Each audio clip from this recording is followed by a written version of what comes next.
সাল্লাম সহিহ মুসলিমের 55 নম্বর হাদিসে বলছেন, ইন্নাদ-দীনা নাসিহা, ইন্নাদ-দীনা নাসিহা, ইন্নাদ-দীনা নাসিহা। তিনবার তিনি একই বাক্য উচ্চারণ করলেন, দিন হচ্ছে কল্যাণ কামনা করা, দিন হচ্ছে কল্যাণ কামনা করা, দিন হচ্ছে কল্যাণ কামনা করা। সাহাবীরা বললেন, কুল্লা লিমান, ইয়া রাসূলুল্লাহ, কার জন্য আমরা কল্যাণ কামনা করব? এবার আল্লাহ রাসূল বলছেন, ক্বালা লিল্লাহি, আল্লাহর জন্য কল্যাণ কামনা করা, ওয়ালি কিতাবিহি, তার কিতাবের জন্য কল্যাণ কামনা করা, ওয়ালি রাসূলিহি, তার রাসূলের জন্য কল্যাণ কামনা করা, ওয়ালি আইম্মাতুল মুসলিমিনা ওয়া আম্মাতিহিম, মুসলিম নেতৃবৃন্দ এবং সকল মুসলিমদের জন্য কল্যাণ কামনা করা।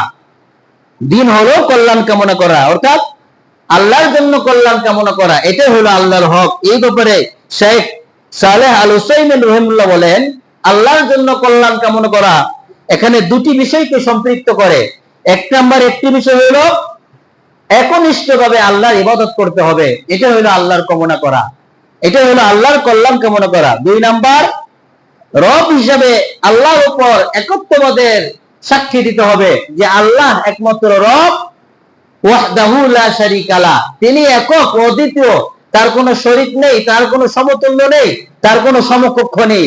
এটাই হলো আল্লাহর জন্য কল্যাণ কামনা করা, অর্থাৎ একমাত্র আল্লাহর গোলামি করাটা এবং তার প্রভুত্বের দাসত্বের একত্ববাদের স্বীকার করাটাই আল্লাহর জন্য কল্যাণ কামনা করা।